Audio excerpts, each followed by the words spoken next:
following program contains mature subject matter. Viewer discretion is advised.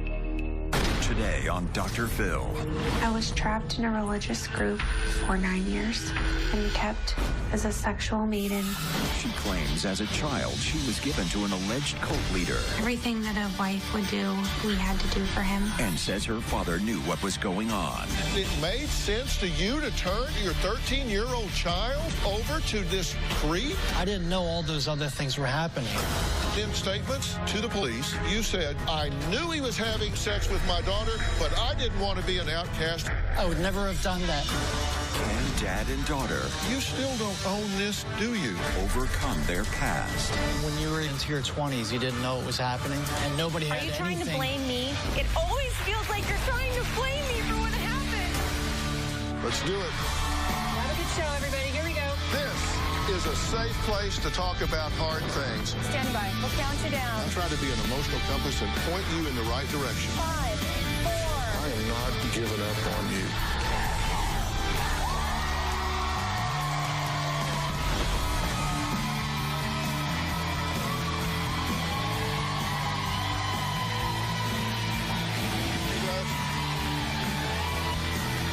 Hey guys.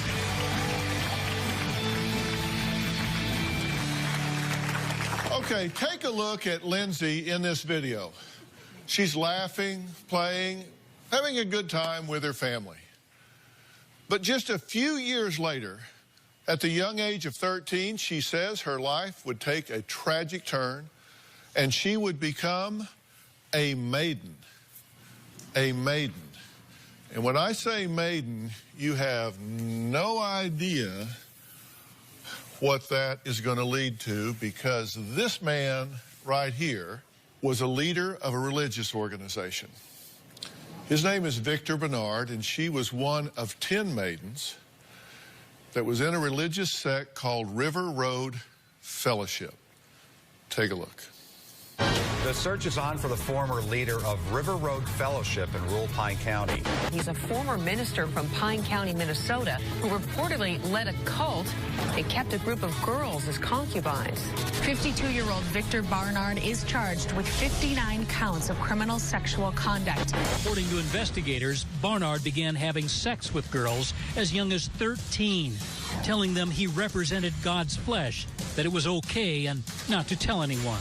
He was able to use, spiritual coercion, spiritual intimidation, and he took advantage of that. After 12 years of abuse, one of the girls told her story to investigators. Victor Barnard fled the camp with some of his religious followers and with police in pursuit. Washington State Patrol is searching for the former leader of a Minnesota religious cult. After leaving Minnesota, Bernard's last known location was near Spokane, Washington. A nationwide search has been underway for Barnard since April. The Washington State Patrol says they received a tip yesterday that Barnard was at a McDonald's in Raymond near the Washington coast.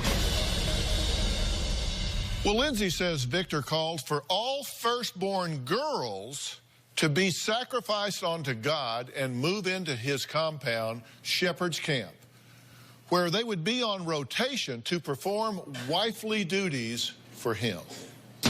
When we first moved to the Shepherd's Camp, there were about 80 people living on the grounds. Victor gave a teaching to the church that in the Bible, the firstborn children were to be sacrificed to God. Victor listed off 10 girls' names that he wanted as maidens. And I was selected as one of the 10 maidens. I was 13 at the time.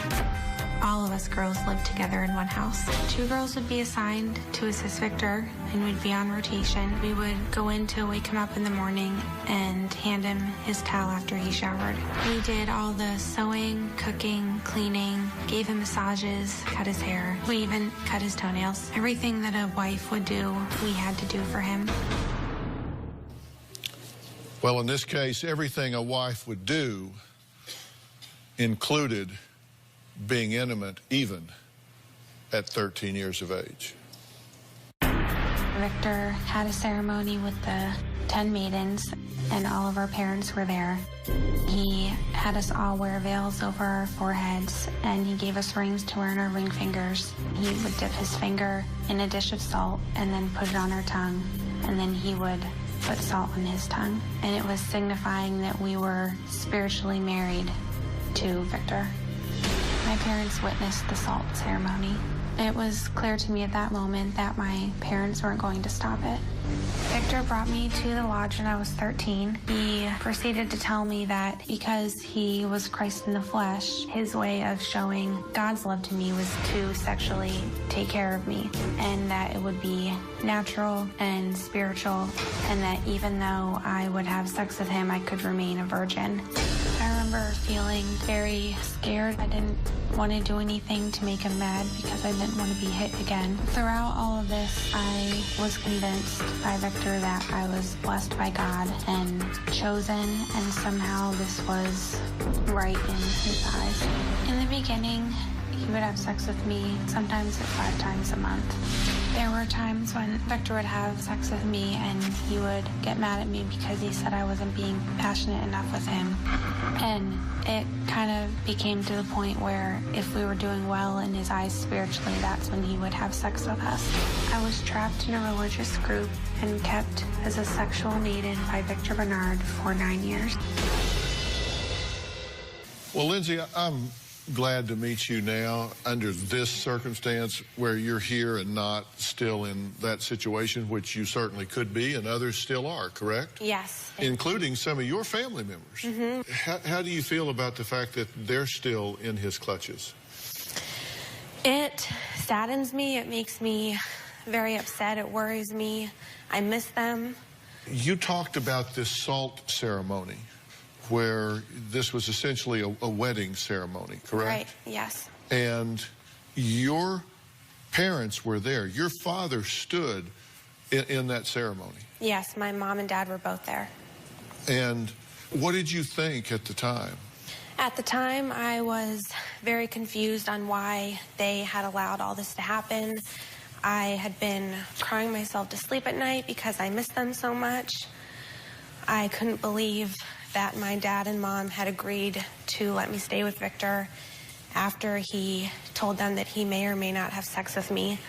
You said before this ceremony he met with your parents and had the clergy with him.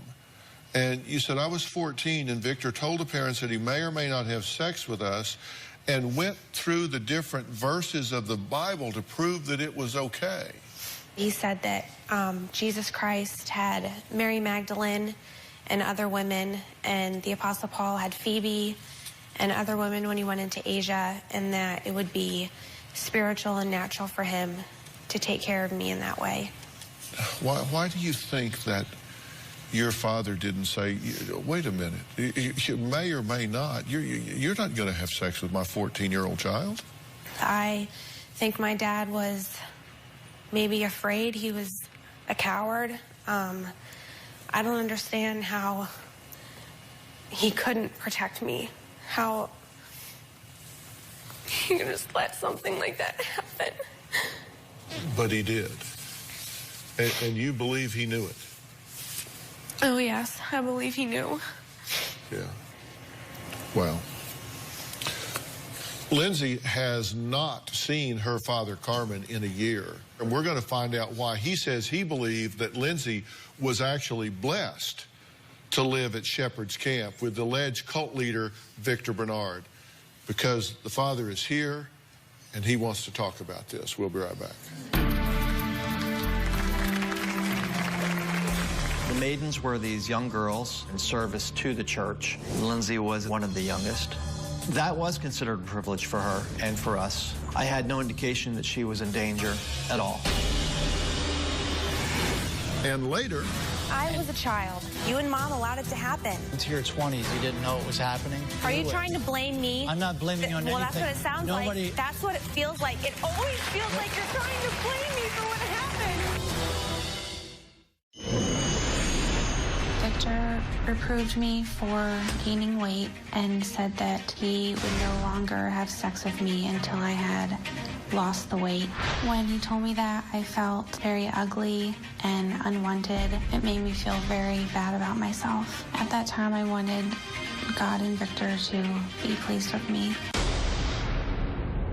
well, that was Lindsay talking about how alleged cult leader Victor Bernard punished her for gaining weight. Now, Lindsay's father, Carmen, says he believed it was a blessing, a privilege for his then 13-year-old daughter to be one of the alleged cult leader's maidens, to serve him as a representative of Christ in the flesh. And he had no idea that she was being abused. Victor presented himself as someone who was to be the man of God to the church. Many people that followed him started calling him an apostle. The maidens were these young girls in service to the church, and in serving him was considered service to the church. Lindsay was at the time 13 years old and one of the youngest. That was considered a privilege for her and for us to do that and partake of this program. Through those years, we would see Lindsay at least once a week. She seemed very happy. I had no indication that she was in danger at all. First time I realized that something wasn't right was when he called my wife and I in, talked about the scripture that he had in the Bible concerning the women that were unmarried, and if they wanted to have sexual relations with someone, that he would have the responsibility of taking care of that. It was not easy for me to go up against Victor, and I felt like almost like I couldn't do anything, almost in bondage. A fearful thing came over me. Lindsay lived under Victor's counsel and direction for 9 years. My relationship with Lindsay right now is very strained. She probably has an issue with me not protecting her. But if you don't understand how mind control works, how that manipulation really gets to a person, that's what it did to me. Well, the first time Carmen and Lindsay have seen each other in a year is right now. So how do you feel seeing your daughter right now? Right now, Dr. Phil, I feel overwhelmed. It's been a year since we've seen each other, and during that time, there's not a day goes by that I don't count the cost of realizing that I take my full accountability and responsibility for what had taken place. But you really don't, because you tell her that you didn't know what was going on at the time, right? Correct. And you don't believe that. How could you not know? You and Mom took salt when you guys got married, and you saw Victor taking salt with me, with a veil over my head, with a ring on my ring finger that he had given me, and he did a teaching that said that the 10 of us are more than concubines. And then the meeting that he had asked, that he said that he may or may not have sex with me. I was only 14. How could you not know? During that meeting, he told us, he went through Scripture, and he tried to prove through Scripture that he would have responsibility of fulfilling this action if later on at time, later on in your life, if you still wanted to be unmarried and serve in the church, that he would have that responsibility. And I disagreed with him, if you remember that. And I did not give a blessing or an okay. So then why did you just leave me there? I felt like I was manipulated into his power. And then he told me, Carmen, I am not saying that this is going to happen. And therefore thinking in retrospect, there again is his deception for loyalty. What I remember from the meeting is Victor saying he may or may not have sex with me. And no, even if you did disagree with him, you didn't do your job as a father. You abandoned me. You left me there for all those years. You saw me humiliated and kicked out of meetings in front of the whole church. I don't understand why you keep saying you didn't know what happened, and the way your family has treated me has been so awful. People telling me I need to stop playing the victim and become a survivor, and I know I still have a lot to grow, but I am a survivor. I had asked you years ago for forgiveness, and you told me that you don't know if you could forgive me. But you still don't own this till today, though, do you? I listened to everything that you've said, and you said, look, people don't get it. If you haven't been under mind control, if you haven't had somebody isolate you and take control of your mind and tell you that you have to do this or you're not being faithful to God, then you can't understand this. Let me tell you, I understand mind control. I get what you're saying. And you cannot abdicate your role as a father. Got even matched music. They can't even rap, they're just black producing. Now they wanna crack the new shit. They just wanna act, they then bath the new kids. They can't even match the music. They can't even rap, they're just black producing. They just wanna crack the new shit. They just wanna act, they then bath the new kids. Sorry big man, with your big life and your kick man. Sorry big man, with your big life and your whip man. Sorry big man. And you cannot tell me that you became so blind that you let someone distort the scripture so badly that it made sense to you to turn your 13-year-old child over to this creep? I didn't know all those other things were happening. You really thought if he was bringing it up then that he would wait till I was legal? It makes no sense. And later, if some guy comes up to me and says, hey, Christ in the flesh here. To me, it's not a laughing matter, and it is absurd. It is absurd. It is a laughing matter because it is so absurd, it's ridiculous.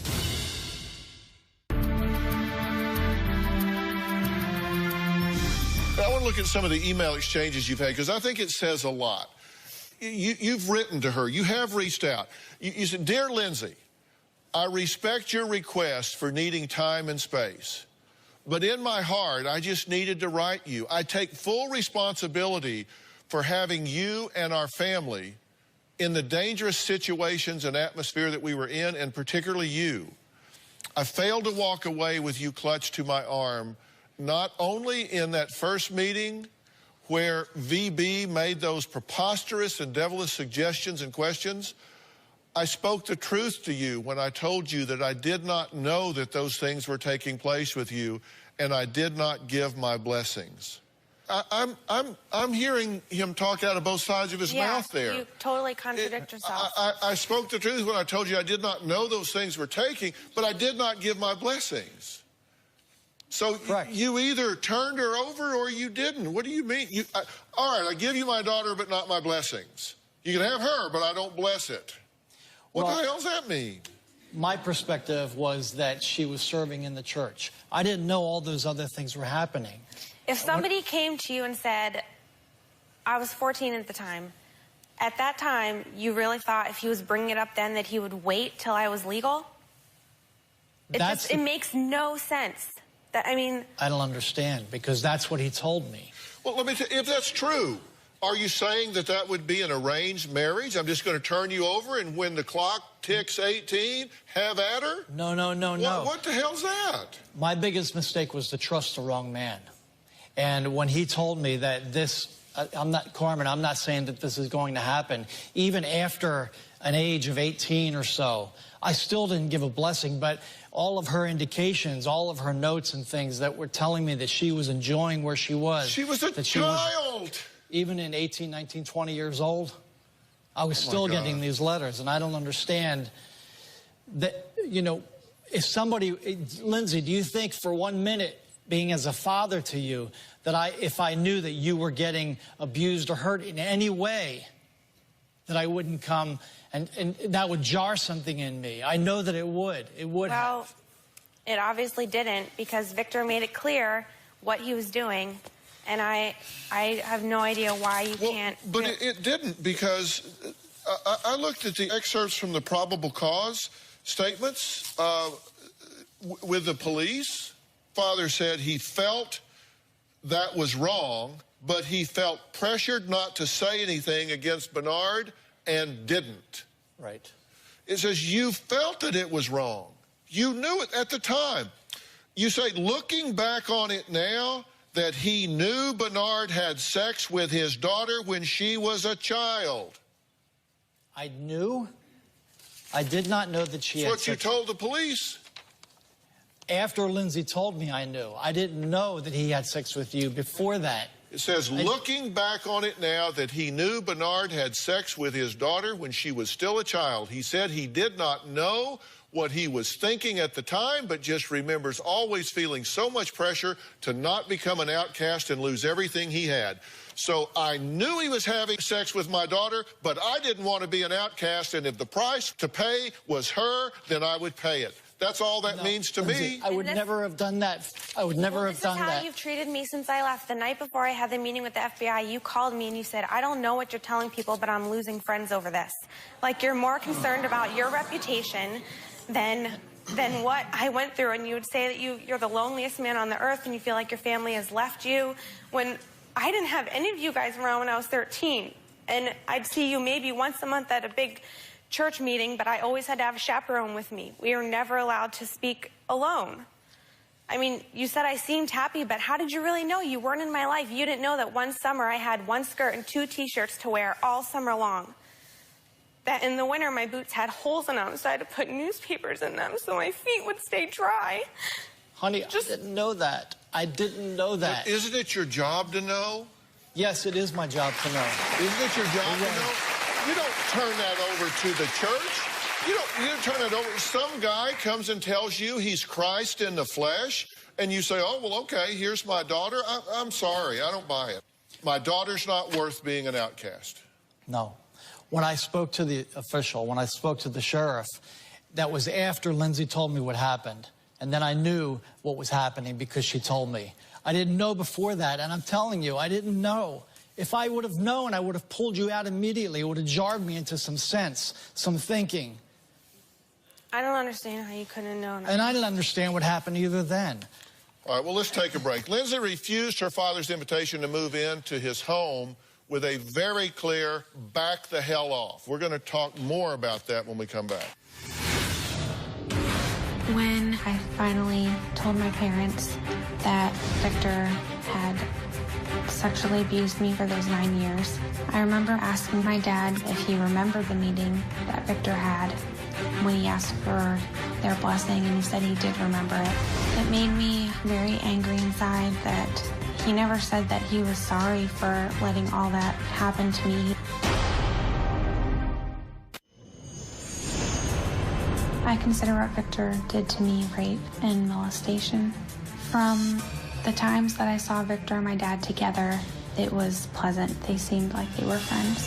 Even after my father knew what was happening to me, he did not fight for me and did not get angry at Victor for abusing me. I felt abandoned. I felt mad at my dad for leaving me there. That was Lindsay talking about how her father, Carmen, allowed her to be abused by alleged cult leader Victor Bernard, who has been charged with 59 felony counts involving criminal sexual conduct and is currently evading law enforcement. They're looking for him. But Carmen says his daughter always talked about how happy and blessed she was to be living with Victor at Shepherd's Camp. So he says, look, the only input I had was from her. And she was saying everything is fine, so I had no idea. I had nothing to react to, right? Correct. And in fact, one of the things you said was, how could I help when there were no signs of a problem? That's your quote. How could I help when there were no signs of a problem? Well, so I made a list of what I thought were red flags that I thought would jump out to anyone. Number one, it was all about him. He described himself as Christ in the flesh. Correct. Is that not, you know, if some guy comes up to me and says, hey, Christ in the flesh here.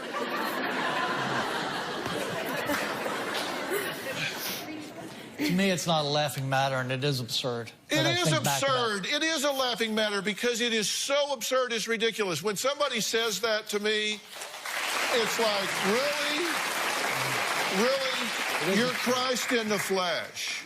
You're Christ in the flesh. That to me, wouldn't that be, it's absurd. Okay. You saw Christ in the flesh spit in people's faces. We were all at meals together. You saw him spit in people's faces. 80 people at a meal. He would get up. People were not doing what he wanted them to do. He would get mad and spit in their faces. You're telling me you never saw that? I don't remember ever seeing him spit in anybody's face. I don't. Yes, he did. He made radical interpretations of scriptures that you knew well. Right. Bring me me your firstborn daughters. Exodus 13:2. Don't say that. That talks about the sons of the Israelites. It doesn't talk about, it's the first from the womb. Sons, animals. It doesn't talk about bring me your daughters. That's not a red flag to you? That's a distortion of what it says? It is a red flag, and it was distorted, and I felt manipulated into believing him. He managed by intimidation and ultimatum. You knew that, correct? Yes. Give me your daughters. 10 maidens to go with me. 10 maidens. He threatened banishment for failure to comply. Right? You do what I tell you or you're out. Right? Right. Your gut told you not to give your daughter over to be a maiden. I felt like I was just blinded. Did he say to you at one point, and this is a quote that you gave us, she isn't your little girl anymore? He did. You know how many times I wanted to pull you out of there in my right mind thinking, I don't belong here. How many times I voiced to leave that place through all those 10 or 11 years, and I had not one backup from Lindsay, and you were there at those meetings, so I wanted to leave and go home. Dad, I was a child. I didn't know what was going on. I didn't know what was going to happen to me. You and Mom allowed it to happen. And when you were even 18 and 19 and 20 years old into your 20s, you didn't know it was happening? And nobody had anything to come to me with. Are you trying to blame me? I'm not blaming you on anything. Well, that's what it sounds like. That's what it feels like. It always feels like you're trying to blame me for what happened. I'm being blamed right now. I'm being blamed, and I take the responsibility for what happened and putting my family in that situation, and I take the accountability for that. Let me tell you something. You are giving her a message of blame, and I'm apparently giving you one, and I don't intend to, because there's a difference between blame and responsibility. Okay.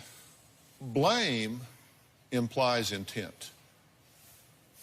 And Carmen, I do not believe that you ever had a bad intent.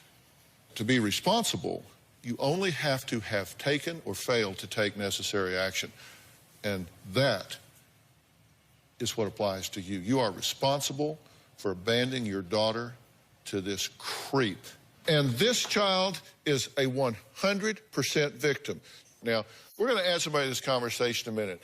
There's actually a co-founder of this fellowship, River Road Fellowship. He's here. We're going to find out what he says he witnessed that made him wonder if Victor Bernard was sexually involved with his maidens. We'll be right back. Victor is very charismatic. He always initially comes across as very caring. There was definitely affection displayed with the maidens. As time went on and they got older, more and more. Victor abused me from 13 until I was 22. Everything that he did was terrible. Victor is currently on the run, and I hope he pays for what he did to me. I cannot wait for Victor to get what he deserves. The co-founder of River Road Fellowship, David, says he began to question whether alleged cult leader Victor Bernard was having sexual relationships with his 10 maidens after he witnessed Victor's outward expressions of affection towards them. My name is David, and I used to be friends with Victor Bernard. Victor is very charismatic. He always initially comes across as very caring. The original intent and what was shared about the maidens was not to serve Victor, but the practical taking care of the camp. There was definitely affection displayed with the maidens. As time went on and they got older, more and more. And it was about him trying to take a role of like more of a husband. It came to my attention and a number of other people's attention that Victor had been sleeping with some married women. I wrote a letter and confronted him over multiple things, including that. One of the things that I stipulated in the letter that his relationship with the maidens was completely wrong. I came to the point that he was actually a sexual prowler and that he basically was trying to sleep with every woman in the ministry. Today, I consider Victor Bernard an extremely evil man, a pedophile, sexual prowler, and one of the most disgusting individuals I've ever known. Victor deserves to be brought to justice and spend the rest of his life in prison. Well, David is here. You thought, okay, so this isn't Christ in the flesh. This guy's doing things that are corrupting the spirituality of this whole fellowship here. And so then you have to look and say, oh my God, he has these 10, some of them children, living with him. So at that point, why not call the authorities? When I sit and hear Lindsay's story and all the things that took place, there's probably 75 to 90% of it that I had even zero recollection about. Like even when the way, to me, how this whole Maidens developed, there was, the older ones were 16, 17, 18 years old when it started to develop as a group. It clearly appeared that they were pursuing that they were wanting to basically remain unmarried. Then younger ones wanted to kind of follow suit, and then it was all being initiated by them. And when they first came in, quote, as a group, they were there for a few months, kind of like almost a summer camp. It was never a permanent thing. I didn't even personally even know anything about, quote, assault covenant. So a lot of the things didn't seem at all like they really were. So what do you think about Victor at this point? He is one of the most evil, disgusting, perverted people I've ever come in contact with. You think he should be tracked down and prosecuted? Oh, that's what I've been fighting for 5 years.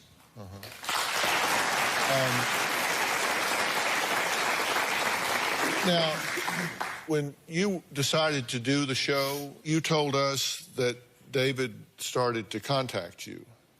That's correct. And you were uncomfortable with that. Right. She told us you were calling her. We asked you not to contact her further. No, nobody told me that. In fact, if there's anything, I was asked a question, have you talked to her? And that was the main reason why I even was checking. Why were you calling her? I didn't even know what the show was about, so I wanted to actually just see how she was doing and try to get a little bit more clear about what really was going to happen. You knew what the show was about. Well, I know I didn't know specifically that Carmen Lee was going to be here. Nobody told me, so I had no idea. I'm being a little protective and a little careful here because of her experience before and your history before. And this is Amy Jo and the producer and Letitia. So, Letitia, there's some question here about what took place. And I want this young lady to have straight information from us for sure. So what took place? Absolutely. We were informed that David was contacting her. And when I communicated with David, I let him know, first off, why are you contacting Lindsay? And there is no need to contact Lindsay. If he has any questions, to give me a call. And after that, he said he wanted to reach out to her to see what she was going to say. They were going to communicate. And I said there is no need. There is absolutely no need to communicate with her, that I will be the communication process. I'm just wanting to be sure that we're not, again, giving her muddled, confused messages in any way. Of you saying one thing and you saying something else. I feel so bad right now. From the time that I was communicated with on Friday about coming out here, for me, I thought I made that very clear with Letitia, that it had one main purpose, was to support Lindsay. You did mention that your intent was to help. And you mentioned to me that you were one of the ones who helped kind of push forward the movement of connecting with law enforcement, and that you were a voice to help. And I did say thank you to that. Yeah, and law enforcement has said as much as well, that you've pushed this forward with regard to Victor. And you really don't want to have contact. It's difficult for me to have any contact with the adults from Minnesota because it brings up abandonment issues, why nobody said anything. You will respect the fact Oh, that... absolutely. We're going to take a break. Is anyone besides Victor liable in this situation? We're going to talk about that when we come back. The State Patrol believes it has a strong tip that might lead them to an alleged cult leader, 52-year-old Victor Barnard, who reportedly kept a group of girls as concubines. Victor is the bad guy. I have been made to feel by friends and even relatives that I'm the bad guy, and I feel like I'm just getting beat up. And I can take it. I don't have a reputation to uphold, except that I'm God's kid and Lindsay's father. I still have nightmares every night with Victor. I have flashbacks often of Minnesota and what happened there. I could see a mom and a girl walking down the street and feel upset and angry and sad all at the same time.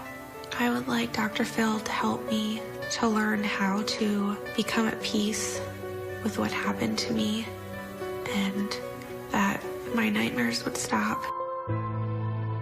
There are charges and allegations against Victor Bernard. I want to talk to CNN legal analyst Sonny Hostin, who's a good friend of mine and a good friend of the show here. Sonny, first, it's good to talk to you. How are you? I'm well, Dr. Phil. Thank you so much for having me, as always, especially on this, such an important issue. You know, I know you're not in the blame game, in the blame business, Dr. Phil, but I am in the blame business, because as a lawyer and as a prosecutor, that's what I do, right? I look for blame, I look for responsibility. Carmen, even if you didn't know, the law provides that as her father, you should have known. And, sir, you certainly should have. You used your daughter as currency to become a member of that church. You made a deal with the devil, and that is a horrible, horrible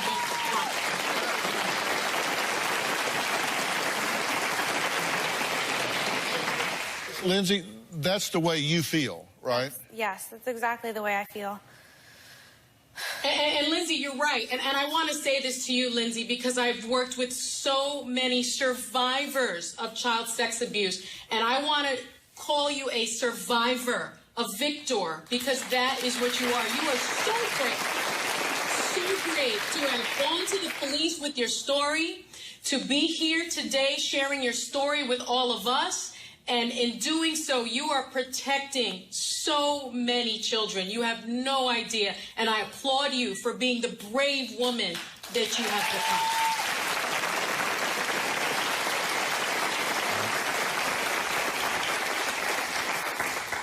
become. And let's talk about Victor for a minute. This man has one count of first-degree sexual conduct with a person under 13 years of age, 45 counts of felony first-degree criminal sexual conduct by a person in a position of authority with a person between the ages of 13 and 15, and 13 counts of felony third-degree criminal sexual conduct by a member or purported member of the clergy. These are serious charges.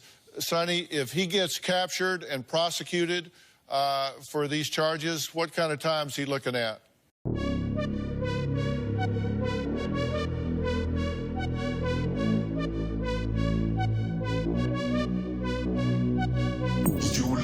International. Girl, what's your name? I have to know. Ain't no one else in your lane. Let's fill this car with gas and go. No hesitation, I'm on it. If that's the way that you want it, that's cool with me, so let's ride. Let's go somewhere that you lie. There's 59 counts here. Many of the counts carry a prison term of 30 years in prison per count. And let's remember, Dr. Phil, this is only for his abuse of Lindsay and one other girl. So if he gets prosecuted, he's never going to see the light of day. Okay. All right. Sonny, thank you, and stay with us. Carmen says he wants my advice on how he and Lindsay can heal this relationship and be a family again. I want to know what Lindsay has to say about that. We'll be right back.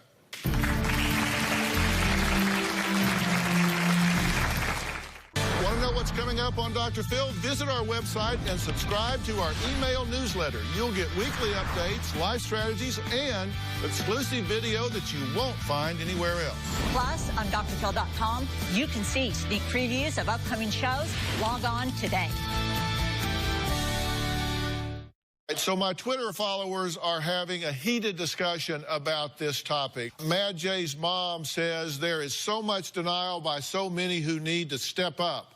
This poor girl has more strength than these men put together. Sherry Lee Adams says these adults would do well to pray for the victims and forgiveness for not stopping it. Angelina says any adult who insists to be alone with a child is a red flag in and of itself. Now, what do you want? Right now, I would like my dad to give me my space. I would like to learn how to eventually be at peace with knowing what my parents did to me. At this point in my life, I don't want you in it.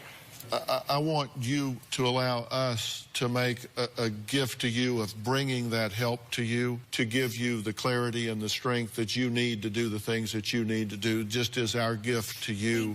Allow us to do that for you. Will you let us do that for you? Yes, thank you so much. We very much want to do that to you. And Carmen, I strongly suggest that you allow us the time and space to bring your daughter this help, because as she grows stronger and has a better grip on who she is, her chance to find the strength to forgive and redefine a relationship with you is just going to go greater. And I'm going to also offer you some help here, because I believe that at this point you are not being authentic with yourself about what your ownership in this situation has been. And if I get you that help, will you take that help? Absolutely. I mean, you need help in doing that, and I will do that. And Sonny, you've worked so much with these kind of victims, and you have seen them, women with much less ego strength than we're seeing from Lindsay right now, climb up from the ashes and stand on their own 2 feet. People do get better from this, correct? No question about it. And again, I mean, Lindsay is so remarkable. She is the type of person that will be victorious in this kind of challenge. I thank you. Anyone with information regarding Victor Bernard should call the U.S. Marshals Communications Center at 1-800-336-0102. I want to thank all of my guests today. A special thanks to CNN analyst and host Sonny Hostin. I really appreciate you, Sonny, for being here. Log on to drphil.com. Share your thoughts on our message boards. You can always find me on Facebook or Twitter using hashtag #DrPhil, hashtag Facing the Past. We'll see you next time. Thank you so much. Let me give her some help with this, and you as well, Carmen. Okay? David, thank you so much.